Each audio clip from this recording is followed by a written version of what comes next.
അപ്പോൾ കൂട്ടുകാരെ, ഇന്നൊരു വാഴ വെട്ടിയ കഥയാണ്. ഞാൻ ഉമ്മാൻ്റെ അടുത്ത് പോയതായിരുന്നു.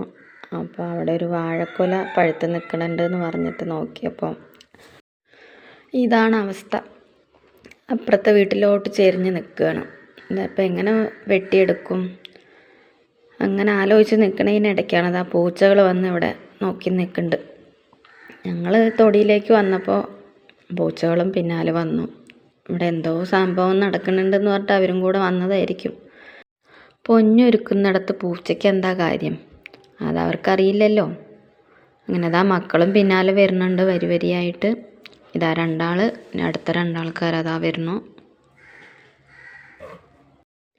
വാഴൻ്റെ പൂവ് ആദ്യം വെട്ടിമാറ്റി. ഇത് ഉപ്പേരി വെക്കാനൊക്കെ നല്ലതാണ്, പക്ഷെ അത് നേരാക്കി എടുക്കാൻ കുറച്ച് സമയമെടുത്ത് ഇരിക്കണം. അങ്ങനെ ഞാനും രമ്യ ചേച്ചിയും കൂടെ കൊല വെട്ടി ഇപ്പുറത്തോട്ട് വെച്ചു. അത് കഴിഞ്ഞ് ഉണ്ണിത്തണ്ടും വെട്ടിയെടുത്തിട്ടുണ്ട്. അത് ഐസല മോള് വന്നിട്ട് ഇതെന്താന്ന് പറഞ്ഞ് ചോദിച്ചിട്ട് നിൽക്കുകയായിരുന്നു.